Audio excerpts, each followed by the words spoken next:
Urdu novel Himalaya قسط number 77 bye Urdu داستان۔ بدحیت اور بد شکل لوئی کنگ بینکاک کی ایک خوشنما عمارت میں مقیم تھا۔ یہ عمارت اس کی اپنی ملکیت تھی اور اس میں اس کے بے شمار ملازم رہتے تھے۔ اس وقت وہ عجیب و غریب حلیے میں تھا۔ پورے بدن سے برہنہ، بس زیریں حصے پر کسی جانور کی کھال کا چھوٹا سا جانگیا تھا اور سر پر خاص قسم کے پتوں کا تاج بنا ہوا تھا۔ جس کمرے میں وہ موجود تھا وہ گول تھا۔ کمرے کی دیواریں سپاٹ تھی اور فرش بھی صاف و شفاف تھا، اور وہاں لوئی کے علاوہ اور کچھ نہیں تھا۔ اسے کمرہ نہیں بلکہ کنواں کہنا زیادہ مناسب تھا، کیونکہ اس میں کوئی کھڑکی یا دروازہ نہیں تھا۔ اس میں کسی خاص رسی یا سیڑھی کی مدد سے اترا جا سکتا تھا۔ بظاہر اس عمارت میں اس کنواں نما کمرے کا کوئی خاص مقصد نظر نہیں آتا تھا، لیکن لوئی نے اسے خاص طور سے بنوایا تھا۔ اس کنویں نما کمرے کے اوپری حصے میں 3 افراد موجود تھے۔ لوئی کمرے کے درمیان میں کھڑا ہوا تھا اور آنکھیں بند کیے منہ ہی منہ میں کچھ بول رہا تھا۔ پھر اس نے اپنے دونوں ہاتھوں کی مٹھیاں بند کی اور انہیں اپنے سینے پر مارنے لگا۔ اس کے بعد اس نے مٹھیاں کھول دی۔ جو ہی مٹھیاں کھلی، اوپر سے کسی نے موسیقی کا بٹن آن کر دیا۔ عجیب سی موسیقی تھی جس میں ایک وحشیانہ سی کیفیت جھلکتی تھی۔ لوئی اس موسیقی پر رقص کرنے لگا۔ وہ دیوانہ وار جنگلی رقص کر رہا تھا، اور موسیقی کی دھنوں کے تیز ہونے کے ساتھ ساتھ اس کے بدن کی حرکات بھی تیز ہوتی جا رہی تھی۔ تقریباً 10 منٹ تک یہ وحشیانہ رقص جاری رہا، اور آخری لمحات میں تو لوئی پر نگاہ ٹھہرنا بھی مشکل تھا۔ وہ پارے کی طرح تھرک رہا تھا۔ بالآخر ڈھول کی تھاپ ابری اور موسیقی رک گئی۔ اس کے ساتھ ہی لوئی بھی ساکت ہو گیا۔ پھر وہ دو زانوں بیٹھ گیا۔ اس نے دونوں ہاتھ بلند کیے اور پھر انہیں پھیلائے ہوئے سجدے میں گر گیا۔ چند لمحات وہ اس حالت میں رہا۔ اس کے بعد اٹھ کھڑا ہوا۔ لاؤ، اس نے بلند آواز میں کہا، اور اوپر سے کوئی چیز نیچے آ گری۔ یکے بعد دیگرے 3 بنڈل نیچے گرے تھے۔ یہ کپڑے کی پوٹلیاں تھیں، اور ان پوٹلوں سے جو کچھ برآمد ہوا وہ حیرت انگیز تھا۔ وہ 3 سیاہ ناگ تھے جو اس طرح پھینکے جانے پر بری طرح بھنائے ہوئے تھے۔ ان کے چوڑے چوڑے پھن فضا میں لہرا رہے تھے، اور کنواں نما کمرے میں ان کی پھنکاریں گونج رہی تھیں۔ لوئی اپنی جگہ ساکت تھا، اور اس کی نگاہیں ناگوں پر جمی ہوئی تھی۔ دفعتاً ایک ناگ نے پھن سکیڑ کر زبان نکالی اور جھلائے ہوئے انداز میں لوئی پر حملہ کر دیا۔ ناگ نے لوئی کی پنڈلی کو نشانہ بنایا تھا، لیکن لوئی نے پھرتی سے اس کا وار خالی کر دیا۔ لیکن عقب سے دوسرے ناگ نے اس پر حملہ کر دیا۔ لوئی چھلانگ لگا کر کمرے کی دیوار سے جا ٹکا۔ تینوں ناگ پھر سے پھن کاٹ کر کھڑے ہو گئے اور بھوکی نگاہوں سے دیکھ رہے تھے۔ لوئی چند لمحات تک اس طرح کھڑا رہا، پھر اس نے دوبارہ رقص شروع کر دیا۔ اس کے بدن کی جنبش سانپوں کو مشتعل کر رہی تھی، اور وہ اس پر وحشیانہ انداز میں حملے کر رہے تھے، لیکن لوئی ان کے وار بچا رہا تھا۔ اس کی نگاہ تینوں سانپوں کی ایک ایک جنبش پر تھی، اور اس وقت وہ انسان نہیں بلکہ چھلاوا معلوم ہو رہا تھا۔ تقریباً آدھے گھنٹے تک یہ کھیل جاری رہا۔ اس کے بعد دفعتاً لوئی نے ایک الٹی کلابازی کھائی، اور ایک ناقابل یقین منظر نگاہوں کے سامنے آ گیا۔ اس کی چھلانگ اندازی کی بہترین مثال تھی۔ وہ اس کنواں نما کمرے کے اوپری کنارے پر پہنچ گیا۔ اب سام نیچے پھکار رہے تھے، اور لوئی اطمینان سے پاؤں لٹکائے بیٹھا تھا۔ تینوں آدمی تحسین آمیز نگاہوں سے اسے دیکھ رہے تھے۔ لوئی نے ایک ہاتھ بڑھایا، اور ان میں سے ایک آدمی نے اپنا پستول اس کے ہاتھ میں تھما دیا۔ یہ کے بعد دیگرے 3 دھماکے ہوئے اور تینوں ناگوں کے چیتھڑے اڑ گئے۔ لوئی نے پستول اسی آدمی کو واپس کیا اور اطمینان سے اٹھ کر آگے بڑھ گیا۔ ایک اور کمرے میں پہنچ کر اس نے میز پر رکھی ایک ٹوکری میں سے شراب کی بوتل نکالی اور اسے منہ سے لگا کر آدھی بوتل خالی کر گیا۔ پھر بوتل رکھ کر اس نے باتھ روم کا رخ کیا۔ تھوڑی دیر بعد وہ باتھ روم سے برآمد ہوا تو سلیقے کے لباس میں تھا۔ اس کمرے سے نکل کر دوسرے کمرے میں پہنچ گیا جہاں 2 افراد اس کے منتظر تھے۔ ہیلو، لوئی نے بھاری آواز میں ان سے مخاطب ہوا۔ ہیلو کنگ، سنا ہے آپ کچھ مصروف تھے۔ ہاں، ورزش کر رہا تھا۔ ہم نے آپ کی پسند کا ایک آدمی منتخب کر لیا ہے، ان میں سے ایک نے کہا۔ گڈ، کون ہے وہ؟ انٹونی آرک نام ہے، یہاں کھلونے بنانے والے ایک فرم میں اسسٹنٹ مینیجر ہے، ہمارے معیار پر پورا اترتا ہے۔ اس کے علاوہ میں نے مسٹر ماسک کو بھی طلب کر لیا ہے۔ شام کو 4 بجے وہ یہاں پہنچ جائیں گے، اور اس وقت تک یہیں قیام کریں گے جب تک آپ کی مرضی کے مطابق تمام کام نہ ختم کر دیں۔ گڈ، انٹونی کو کب لا رہے ہو؟ میرا خیال ہے شام 5 بجے اس کی چھٹی ہوتی ہے، اور وہ ایک چھوٹی سی کار میں آسن اسکوائر سے فریڈم تک سفر کرتا ہے۔ اس سفر کے دوران ایک جگہ ایسی بھی آتی ہے جو ہمارے کام کے انتہائی موضوع ہے، وہاں سے اس شخص کو اٹھا لیا جائے گا۔ ہم نے مکمل انتظامات کر لیے ہیں۔ اوکے، میں انتظار کروں گا، لوئی نے کہا۔ بس یہی اطلاع دینے کے لیے حاضر ہوئے تھے۔ اوکے، لوئی کنگ نے کہا، اور وہ دونوں سے سلام کر کے باہر نکل گئے۔ ان کے جانے کے بعد لوئی ایک آرام دہ کرسی پر دراز ہو گیا اور آنکھیں بند کر کے کچھ سوچنے لگا۔ اس کے چہرے پر عجیب سے تاثرات تھے۔ تھوڑی دیر بعد ایک لڑکی اندر داخل ہوئی۔ اس کے قدموں کی چاپ پر لوئی نے آنکھیں کھول دی۔ گھاؤچ، وہ اپنے مخصوص انداز میں دانت نکال کر ہنسنے لگا۔ لڑکی بھی مسکرا دی۔ اس نے میز پر رکھی ہوئی شراب کی بوتل میں سے ایک گلاس بھرا، اسے لیے ہوئے لوئی کے قریب پہنچ گئی۔ لوئی نے ہاتھ بڑھا کر گلاس لے لیا اور دوبارہ آنکھیں بند کر کے شراب کا ایک ایک گھونٹ لینے لگا۔ لڑکی اس کے قریب کھڑی خاموشی سے اسے گھونٹتی رہی۔ شام 6 بجے لوئی پورے لباس میں اس ہال میں پہنچ گیا جو اس عمارت کے عقبی حصے میں واقع تھا۔ وہاں ایک شخص کرسی پر مدا ہوا تھا، دراز قامت، تندرست اور توانا بدن کا مالک اور خاصا خوبرو تھا، لیکن اس وقت اس کے چہرے پر وحشت اور پریشانی کے آثار تھے۔ لوئی اس کے سامنے جا کھڑا ہوا۔ وہ عجیب سے انداز میں نوجوان کو دیکھ رہا تھا۔ نوجوان کا اوپری بدن برہنہ تھا۔ لوئی کو دیکھ کر اس کے چہرے پر شدید برہمی کے آثار پیدا ہو گئے۔ کیوں لائے ہو تم لوگ مجھے یہاں؟ کیا بگاڑا ہے میں نے تمہارا؟ بولو، جواب دو، کیوں لائے ہو تم لوگ مجھے یہاں؟ گھاؤنچ۔ لوئی آگے بڑھتا ہوا بولا، کیا مطلب؟ کچھ نہیں، پونگے تم مجھے پسند ہو۔ پونگے؟ میرا نام پونگے نہیں، میرا نام اینٹونی آرک ہے اور میں ایک کھلونا بنانے والی فرم میں اسسٹنٹ مینیجر ہوں۔ لوئی نے کہا، ہاں میری کسی سے دشمنی نہیں اور نہ ہی میں اتنا دولت مند ہوں کہ مجھے اغوا کر کے مجھ سے کچھ حاصل کرنے کی کوشش کی جائے۔ گھاؤنچ۔ لوئی ہنستا ہوا کرسی پر بیٹھ کر پھر بولا، ہمیں تم سے کچھ حاصل نہیں کرنا پونگے، بس تم اتنے پیارے ہو کے یوں ہی تمہیں بلا لینے کو جی چاہا۔ کون کون رہتا ہے تمہارے ساتھ؟ میں تنہا ہوں۔ اور کون سے ملک سے تمہارا تعلق ہے؟ بیلجیم کا باشندہ ہوں۔ بڑی خوشی ہوئی تم سے مل کر، تم ہماری ایک بہت بڑی ضرورت بن گئے ہو پونگے۔ ابھی تمہارے چہرے کا پوسٹ مارٹم کیا جائے گا، وہ بھی تمہیں ایک ایسی شخصیت کا روپ دے دیا جائے گا جو ہمیں بہت پسند ہے۔ لوئی نے کہا، پھر دروازے کی طرف رک کر کے بولا، کہاں ہے بھائی، وہ کہاں ہے؟ اسی وقت ایک پستہ کامہ شخص ہاتھ میں بریف کیس لے کمرے میں داخل ہوا۔ دیکھو بھائی، لوئی اس سے مخاطب ہوا، میری اس پیارے سے بچے کی شکل میں وہ تبدیلیاں کر دو جنہیں دیکھ کر مجھے مسرت ہو۔ اور سنو پیارے اینٹونی آرک، اگر تم چاہو تو تمہارے ہاتھ پیر کھولے جا سکتے ہیں، لیکن تمہیں پرسکون رہنا ہوگا۔ اس کے بعد تمہیں آزاد کر دیا جائے گا، کوئی پریشانی نہیں رہے گی۔ کیا خیال ہے؟ تم ہم سے تعاون کرو گے؟ مگر اس کی ضرورت کیوں پیش آئی؟ تم لوگوں کو کیا چاہتے ہو؟ سوال نہ کرو پونگے، صرف تعاون کرو۔ ہم اپنی ضرورت اسی طرح پوری کر لیا کرتے ہیں۔ لیکن یہ ایک مجرمانہ فعل ہے۔ میں ایک معزز شہری ہوں، میرا سفارت خانہ۔ چھوڑو، کہاں کی باتیں لے بیٹھے ہو؟ لوئی نے برا سا منہ بنایا، تم صرف تعاون کرو، اگر نہیں کرو گے تو ہم زبردستی اپنا کام نکال لیں گے، لیکن تمہیں نقصان ہوگا۔ لیکن مجھے اس کی وجہ تو بتائی جائے، اینٹونی نے احتجاج کیا۔ چلو تم اپنا کام شروع کرو، اسے بندہ ہی رہنے دو، بلکہ ٹھہرو، اسے بے ہوشی کا انجیکشن دے دو۔ سرکش معلوم ہوتا ہے، مداخلت کرے گا۔ نہیں، میں کچھ نہیں کروں گا۔ تم لوگ چاہتے کیا ہو؟ میں بکری کا بچہ۔ گھاؤنچ۔ لوئی نے اپنے مخصوص انداز میں مذاق اڑاتے ہوئے تالی بجائی اور وہی لڑکی کمرے میں داخل ہوئی جس سے اسے شراب پیش کی تھی۔ سلی، اس بچے کو انجیکشن دو، یہ شرارت پر آمادہ نظر آتا ہے، لوئی نے دانت نکالتے ہوئے کہا۔ سلی نے گردن جھکائی اور باہر نکل گئی۔ نوجوان اینٹونی آرک چیختا چلاتا رہا، لیکن چند لمحوں بعد اس کی گردن کے عقبی حصے میں ایک انجیکشن لگا دیا گیا اور آہستہ آہستہ اس کی آنکھیں بند ہو گئی۔ پستہ کامہ شخص جو ابھی تک خاموش بیٹھا تھا اٹھ کھڑا ہوا اور اس نوجوان کے سامنے پہنچ کر اپنا بریف کیس کھول لیا۔ پھر اس نوجوان کے چہرے کی مرمت کی جانے لگی۔ یہ سب کام خاص قسم کی چھوٹی چھوٹی مشینوں کے ذریعے ہو رہا تھا جو بریف کیس میں موجود تھیں۔ ان مشینوں کے ذریعے اینٹونی آرک کے لمبے لمبے سنہرے بالوں کو گھنگریالا بنایا گیا اور انہیں ایک مخصوص انداز میں سیٹ کر دیا گیا۔ اس کے بعد ایک مشین کے ذریعے اس کا چہرہ صاف کیا گیا اور پھر چہرے پر انسانی جلد سے ہم رنگ پلاسٹک کے ٹکڑے چپکائے جانے لگے۔ پستہ کامہ شخص بڑی تندہی سے اپنے کام میں مصروف تھا اور کنگ لوئی اس سے تھوڑے فاصلے پر بیٹھا بڑے انہماک سے یہ کارروائی دیکھ رہا تھا۔ 2 گھنٹے تک کنگ لوئی اسی حالت میں ساکت و جامد بیٹھا رہا جیسے کوئی پتھر کا مجسمہ ہو اور پستہ قد شخص اپنے کام میں مصروف رہا۔ پھر جب وہاں سے ہٹا تو کنگ لوئی اچھل پڑا۔ گھاؤنچ، اس سے مسرت آمیز لہجے میں کہا، بالکل ٹھیک، میں تمہاری کارکردگی سے بہت مطمئن ہوں۔ اس نے پھر تالی بجائی۔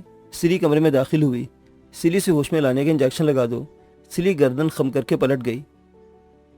چند لمحوں بعد وہ دوبارہ کمرے میں آئی تو اس کے ہاتھ میں سرنج تھی۔ تقریباً 15 منٹ بعد اینٹونی آرک ہوش میں آ گیا اور متوحش نظروں سے باری باری سب کو گھورنے لگا۔ پھر اس کے چہرے پر ہیجان کے آثار نمودار ہوئے۔ وہ حلق پھاڑ کر چیخا، جانے دو، مجھے جانے دو، تم لوگ مجھ سے دشمنی پر کیوں آمادہ ہو؟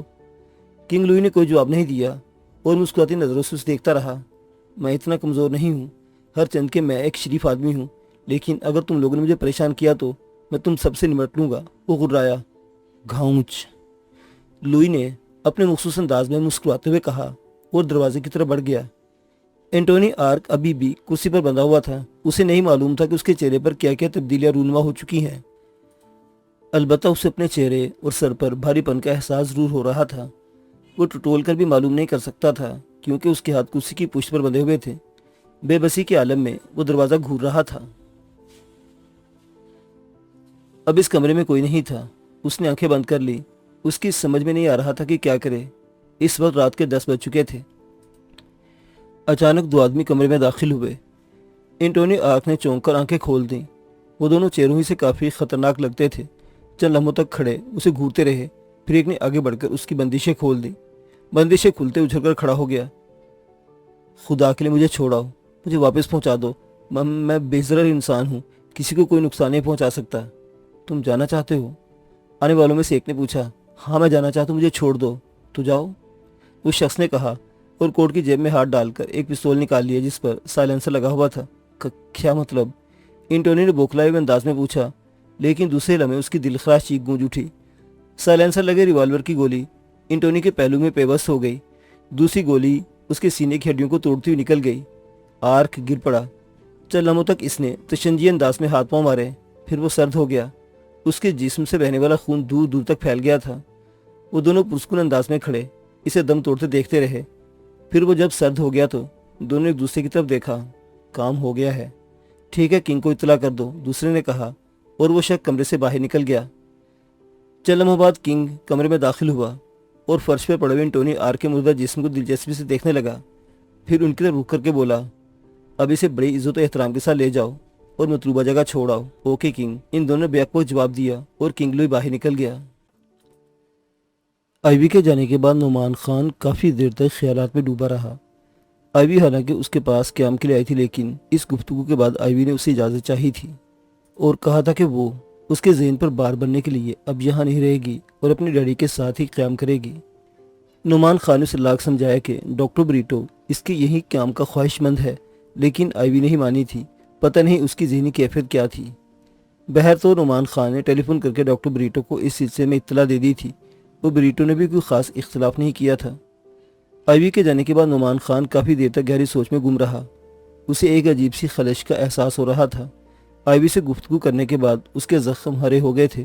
اسے اپنی بہنیں یاد آ گئی تھیں۔ بہت سی باتیں اس کے ذہن میں تازہ ہو رہی تھی۔ بادشاہ خان یاد آ رہا تھا جو نہ جانے کہاں تھا۔ بوڑھے بادشاہ خان کے لیے اس کا دل ہمیشہ متضاد کیفیت کا شکار رہا تھا۔ جب وہ غور کرتا تو اسے احساس ہوتا کہ بادشاہ خان بھی ایک طرح سے بے قصور ہے۔ وہ اگر سخت گیری اختیار نہ کرتا تو شاید صورتحال یہ نہ ہوتی۔ وہ اپنے بھائی کے قاتل سے انتقام لینے کے لیے دیوانہ ہو رہا تھا اور اسی دیوانگی میں اس نے یہ سب کچھ کیا۔ اس کی بادشاہ خان سے مخاصمت کی بنیاد یہی تھی جس کی وجہ سے وہ سب بادشاہ خان کی شکل سے بیزار ہو گئے تھے۔ اب پتہ نہیں بوڑھے خان کا کیا حال ہو۔ اس نے بے چینی سے کروٹ بدل کر گھڑی پر نگاہ ڈالی۔ 2 بج رہے تھے اور نیند کا دور دور تک پتہ نہ تھا۔ وہ اٹھ کھڑا ہوا اور ٹہلتا ہوا کھڑکی کے نزدیک پہنچ گیا۔ پھر اس نے کھڑکی کے پردے کھینچ دیے۔ کھڑکی کھولتے اس پر پانی کی پھوار پڑی تو احساس ہوا کہ موسلادھار بارش ہو رہی ہے۔ اس سے قبل اسے موسم کا اندازہ نہیں تھا۔ وہ حیران سا بارش کو دیکھتا رہا، پھر کھڑکی کو کھلا چھوڑ کر واپس آیا اور ایک کرسی پر بیٹھ گیا۔ اس کی سمجھ میں نہیں آ رہا تھا کہ کیا کرے۔ وہ کوئی ایسی بات سوچنا چاہتا تھا جو ذہن کو سکون دے۔ دفتن اسے کھڑکی کی دوسری جانب باغ میں ہلکی سی چاپ سنائی دی۔ وہ چونک پڑا۔ اس کے حساس کانوں نے بارش کے شور کے ساتھ یہ آواز بھی سن لی تھی۔ آدھی رات کا وقت کون آ سکتا ہے؟ اس کی رہائش گاہ پورے علاقے سے ہٹ کر واقع تھی۔ اس کی رہائش گاہ کے سامنے ایک چھوٹی سی سڑک گزرتی تھی جو دن میں بھی عموماً سنسان پڑی رہتی تھی۔ قدموں کی چاپ کچھ اور واضح ہو گئی تھی۔ یہ لگتا تھا جیسے کوئی کھڑکی کے قریب سے گزر کر اندرونی جانب آ گیا ہو۔ نعمان خان نے ایک لمحے کے لیے کچھ سوچا۔ میز کے دراز سے پستول نکال کر اس کا چیمبر چیک کیا اور پستول ہاتھ میں لیے انتظار کرنے لگا۔ اس کا اندازہ غلط نہیں تھا۔ چند لمحوں بعد اس کی خوابگاہ کے دروازے پر دستک ہوئی۔ نعمان خان محتاط انداز میں آگے بڑھا اور ایک جھٹکے سے دروازہ کھول دیا۔ دروازے کے سامنے ایک دراز قامت شخص کھڑا تھا۔ اس نے رین کوٹ پہن رکھا تھا اور سر پر بارش سے بچنے کے لیے ایک بڑی سی چھجے دار ٹوپی تھی۔ مجھے اندر آنے دو نعمان خان، اس نے بھاری آواز میں کہا۔ نعمان خان ایک قدم پیچھے ہٹ گیا۔ اسے یہ آواز جانی پہچانی لگ رہی تھی۔ اس نے تھوڑا اور پیچھے ہٹ کر نوالد کو راستہ دیا، لیکن پستول پر اس کی گرفت مضبوط تھی۔ نوالد کمرے میں آ گیا تو نعمان خان نے پلٹ کر دروازہ بند کر دیا۔ پھر اس نے سرد آواز میں غراتے ہوئے کہا، یہ رین کوٹ اور ٹوپی اتار دو تاکہ میں تمہاری شکل دیکھ سکوں۔ نوالد نے اس کی ہدایت پر عمل کیا۔ ٹوپی اور رین کوٹ اتار کر ایک طرف ڈال دیا۔ نعمان خان نے غور سے اس کی صورت دیکھی اور پھر اس کا منہ حیرت سے کھل گیا۔ ارے گل خان تم؟ ہاں نعمان خان۔ میں گل خانی ہوں، نوارد نے کہا اور تھکے تھکے انداز میں کرسی پر بیٹھ گیا۔ نعمان خان اسے مسلسل گھور رہا تھا، پھر اس نے کہا میرا خیال ہے کہ میں نے تمہیں کئی سال کے بعد دیکھا ہے۔ تمہارا خیال درست ہے، تم تو طائع خان کے ساتھ تھے۔ طائع خان کہاں ہے؟ مجھے نہیں معلوم، نوارد نے جواب دیا۔ کیا مطلب؟ میں طویل عرصے سے اس سے جدا ہوں اور اس وقت تمہارے پاس اس لیے آیا ہوں کہ تم سے اس کے بارے میں معلومات حاصل کر سکوں۔ میرے بارے میں معلومات تمہیں کہاں سے حاصل ہو گئی؟ نعمان خان نے کسی قدر طنزیہ لہجے میں پوچھا۔ میں نے تمہارا تعاقب کیا تھا، گل خان نے جواب دیا۔ کب؟ کہاں؟ نعمان خان نے چبھتی نظروں سے دیکھا۔ کل شام تم تابوتی ونگ کے پاس کھڑے اڑتے ہوئے کبوتروں کو دیکھ رہے تھے، پھر وہاں سے تم مالبرو نامی کلب میں گئے اور رات 11 بجے تم وہاں سے اٹھے۔ میں نے اس وقت تمہارا تعاقب کیا اور تمہاری رہائش گاہ دیکھ کے چلا گیا۔ اس وقت تمہارے ساتھ کچھ اور لوگ بھی تھے، اس لیے میں نے تم سے ملنے کی کوشش نہیں کی، اور پھر میں خود بھی آج کل بہت برے حالات کے شکار ہوں۔ کچھ لوگ میرے پیچھے سائی کی طرح لگے ہوئے ہیں، ان لوگوں کے بارے میں تم تصور بھی نہیں کر سکتے نعمان خان کہ وہ کس قدر خطرناک ہیں۔ نعمان خان خاموشی سے دیکھتا رہا، اس کے ہونٹ بھیچے ہوئے تھے۔ گل خان بادشاہ خان کے خاص آدمی میں سے تھا اور ہر وقت سائی کی طرح ان کے ساتھ رہتا تھا، اس لیے نعمان خان کو اس پر یقین نہیں آ رہا تھا۔ مجھ سے کیا کام ہے؟ نعمان خان نے پوچھا۔ نعمان خان، براہ کرم اس انداز میں مجھ سے گفتگو مت کرو، یہ تو میری خوش قسمتی تھی کہ تم مجھے نظر آ گئے۔ میں زندگی بچانے کے لیے مارا مارا پھر رہا ہوں۔ میں ایک ایسی سازش سے باخبر ہو گیا ہوں جس کے بارے میں تم تصور بھی نہیں کر سکتے۔ یہ سازش اس قدر بھیانک ہے۔ دفتن گل خان خاموش ہو گیا اور پھر ایک جھٹکے سے اٹھ کر کھڑا ہوا۔ اوہ اوہ، تم نے کوئی آواز سنی نعمان خان؟ اس نے خوفزدہ لہجے میں پوچھا اور نعمان خان چونک کر ادھر دیکھنے لگا۔ نہیں، میں نے تو نہیں سنی۔ کیسی آواز تھی؟ گل خان نے ہونٹوں پر انگلی رکھ کر اسے خاموش کرایا اور اپنی جگہ سے اٹھ کر آہستہ آہستہ چلتا ہوا نعمان خان کے قریب پہنچ گیا اور سرگوشی کے انداز میں بولا، سنو، کچھ عجیب سی آوازیں آ رہی ہیں۔ نعمان خان نے اپنے کان کسی آواز پر لگانے کی کوشش کی، لیکن بارش کے شور کے سوا کوئی آواز سنائی نہیں دی۔ بالآخر اس نے گل خان سے کہا، کیا سنا تم نے؟ 1 منٹ۔ گل خان جلدی سے بولا اور تیزی سے سوئچ بورڈ کی طرف لپکا، پھر چٹ کی آواز کے ساتھ کمرہ تاریک ہو گیا۔ اس اندھیرے میں گل خان کی سرگوشی ابھری، باہر کوئی ہے، شاید میرے دشمن۔ نعمان خان اب بھی گل خان کی طرف سے مطمئن نہیں تھا، اس کے دل و دماغ میں عجیب عجیب خیالات آ رہے تھے۔ اس نے بھاری لہجے میں کہا، تم کیا ہانک رہے ہو گل خان؟ میں یہ بات ہرگز نہیں بھول سکتا کہ تم بادشاہ خان کے آدمی ہو۔ ہاں تو اس میں بھولنے کی کیا بات ہے نعمان خان؟ کیا میں اب بھول گیا ہوں کہ تم بادشاہ خان کے بھتیجے ہو؟ نہیں تھا، وہ پرانی بات ہے، نعمان خان نے کہا اور پھر سوئچ بورڈ کی طرف بڑھتے ہوئے بولا، میں روشنی کر رہا ہوں۔ اس وقت تک میں تمہاری کسی بات پر یقین نہیں کر سکتا جب تک مجھے یہ معلوم نہ ہو جائے کہ تم کس مقصد کے تحت مجھ تک پہنچے ہو۔ خدا کے لیے خاموش ہو جاؤ نعمان خان، دیکھو سنو، وہ آوازیں پھر آ رہی ہیں۔ گل خان نے آگے بڑھ کر جلدی سے کھڑکی کے پردے برابر کر دیے۔ دیکھو، کوئی آ رہا ہے، شاید میرے دشمن ہو سکتا ہے، لیکن وہ کون ہے مجھے بھی تو بتاؤ۔ گل خان نے کوئی جواب نہیں دیا۔ تاریک کمرے میں اس کی گہری گہری سانسیں گونجتے رہیں۔ دفتن نعمان خان نے کہا، اگر تمہیں شبہ ہے کہ یہاں تمہارے علاوہ بھی کوئی موجود ہے تو میں جا کر دیکھاتا ہوں۔ اس نے پستول اٹھایا اور دروازے کی طرف بڑھ گیا، لیکن گل خان نے لپک کر اس کا راستہ روک لیا۔ نہیں نعمان خان، خدا کے لیے دروازہ مت کھولنا، میری بات سنو۔ تمہیں احساس نہیں ہے کہ میرا سابقہ کن خطرناک لوگوں سے ہے؟ تم میری بات پر یقین کیوں نہیں کر رہے؟ آخر مجھے اس کی وجہ بھی تو معلوم ہو۔ میرے خیال میں اس کی وجہ تم بخوبی جانتے ہو، نعمان نے طنزیہ لہجے میں کہا۔ مجھ سے جیسی جی چاہے قسم لے لو، میں کچھ نہیں سمجھ پایا۔ میں پہلے ہی بےحد پریشان ہوں۔ اگر اس وقت تم نے میری مدد نہ کی تو میری موت کے ذمہ دار تم ہوگے۔ بیٹھ جاؤ گل خان، میرا خیال ہے اس مکان میں تمہیں کوئی خطرہ نہیں ہے۔ نعمان خان، مجھے بتاؤ، آخر تم میری طرف سے مشکوک کیوں ہو؟ کیا تم بادشاہ خان کے انتہائی خاص آدمی میں سے نہیں ہو؟ نعمان خان نے پوچھا۔ ہوں، بالکل ہوں، میں نے کب انکار کیا؟ اور کیا تم نہیں جانتے کہ بادشاہ خان کی وجہ سے ہمارے خاندان پر کیا قیامت نازل ہوئی ہے؟ کیوں نہیں جانتا؟ لیکن میرے دوست، اس تباہی کی وجہ تم بادشاہ خان کو کیوں قرار دیتے ہو؟ اس کے جذبے نیک تھے، وہ اپنے بھائی کے انتقام کی آگ میں جل رہا تھا۔ وہ چاہتا تو شیران جیسے آدمی کو پہاڑوں میں بھون کر رکھ دیتا، لیکن اس نے پہاڑی قبیلوں کی روایات توڑنے کی کوشش نہیں کی۔ اس نے تمہیں وہ اعزاز دلانے کی کوشش کی جو پہاڑوں میں بہت ہی اہمیت رکھتا ہے۔ ہر مقتول کا بڑا بیٹا اس کے قاتل سے انتقام لینے کا مجاز ہوتا ہے۔ اگر وہ ایسا نہ کر سکے تو اس کے لیے اس سے بڑھ کر اور کوئی گالی نہیں ہو سکتی۔ لہذا بادشاہ خان نے تمہیں سرخرو کرنا چاہا تھا۔ اگر اس کے بعد حالات بادشاہ خان کے پیدا کردہ ہوتے تو تم ہی نہیں بلکہ سب اس پر الزام لگاتے کہ اس نے اپنے بھائی کا خاندان تباہ کر دیا۔ تمہارے ساتھ جو کچھ ہوا اس میں زیادہ قصور حالات کا تھا۔ بادشاہ خان تو دوہرا انتقام لینا چاہتا تھا اور اس کے لیے وہ خون کی ندیاں تک بہا دینے پر تل گیا تھا، لیکن اسے روکا گیا۔ اسے یقین دلایا گیا کہ شیران کو اس کے سامنے پیش کر دیا جائے گا، اور اسے یہ یقین دلانے والے ایک بہت بڑے ملک کی بہت بڑی تنظیم کے اہم ترین رکن تھے۔ پھر بادشاہ خان بھی اس تنظیم میں شامل ہو گیا۔ میں اور میرے ساتھ 3 افراد کو بادشاہ خان کے نمائندوں کی حیثیت سے منتخب کیا گیا۔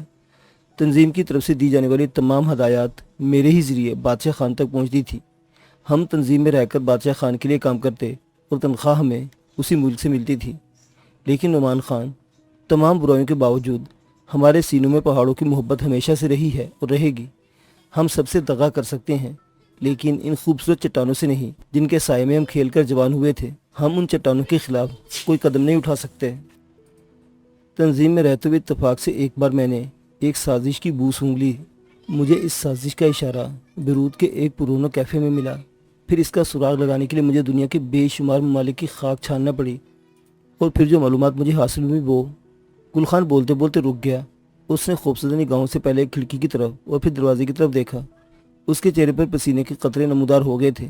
چند بعد وہ ہانپتے ہوئے بولا، تم سمجھ رہے ہوگے کہ میں مبالغے سے کام لے رہا ہوں، لیکن میں نے تمہیں جو بات بتائی ہے وہ میرے ذہن کی گہرائیوں میں موجود ہے۔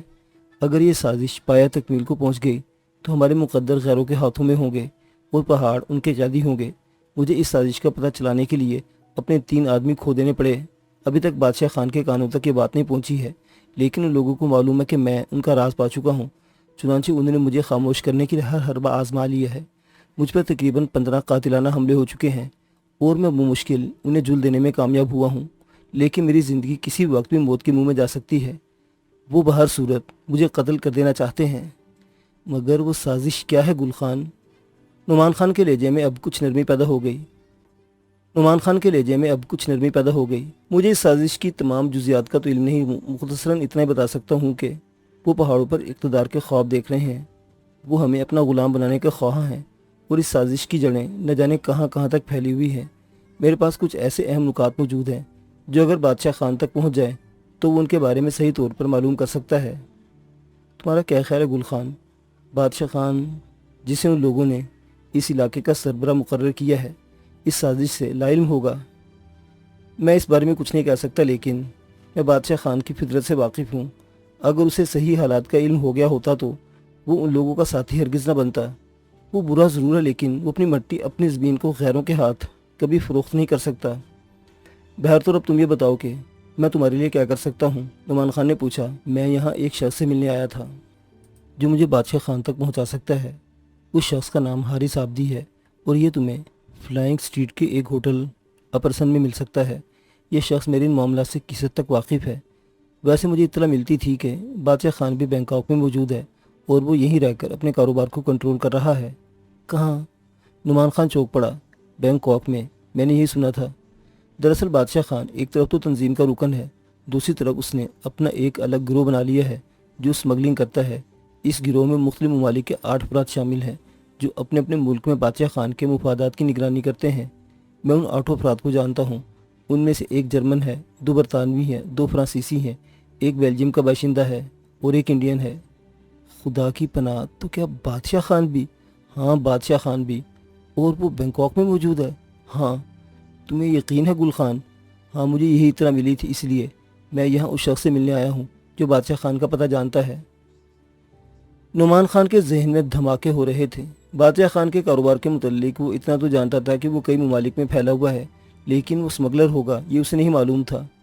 نعمان خان بینکاک میں کافی وقت گزار چکا تھا اور خود اس نے وہاں کافی ہنگامے کیے تھے۔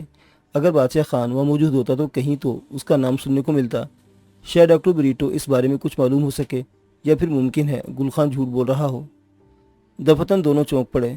اب تک تو صرف گل خان ہی باہر کے قدموں کی آوازیں سن رہا تھا، لیکن اب نعمان خان نے بھی محسوس کر لیا تھا کہ کھڑکی کی دوسری طرف کوئی موجود ہے۔ دونوں نے بے وقت مڑ کر کھڑکی کی طرف دیکھا۔ دفتن کھڑکی کا ایک شیشہ چھناکے سے ٹوٹ گیا اور اس کے ساتھ ہی 2 فائر ہوئے۔ گل خان لڑکھڑا کر گر پڑا۔ اس کی گردن سے خون کا فوارہ ابل رہا تھا۔ نعمان خان پھرتی سے نیچے بیٹھ گیا، لیکن اسی وقت تڑپتے ہوئے گل خان کی لات پوری قوت سے اس کے سینے پر پڑی اور وہ اچھل کر دور جا گرا۔ اس کے ساتھ ہی لگاتار 3 فائر ہوئے اور گولیاں فرش پر اسی جگہ لگی جہاں ایک لمحے قبل نعمان خان موجود تھا۔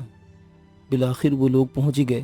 میں نہ کہتا تھا کہ میں مر رہا ہوں، لیکن تم خود کو سنبھالو، خود کو بچاؤ نعمان خان، تم میرے مشن کی تکمیل کرنا۔ بادشاہ خان کو اس سلسلے میں آبدی سے تمہیں معلومات ہو سکتی ہیں۔ آبدی؟ اس کے الگ سے خرخراہٹ کی آوازیں نکلنے لگی اور پھر کرب سے اس کا منہ کھلا رہ گیا۔ نعمان خان نے اپنی جگہ سے حرکت کی تو اسی وقت ایک اور فائر ہوا اور اسے اپنے کاندھے میں انگارہ سے اترتا محسوس ہوا۔ اس نے اپنی جیب سے پستول نکالا اور کھڑکی کی طرف رخ کر کے 2 فائر جھونک مارے۔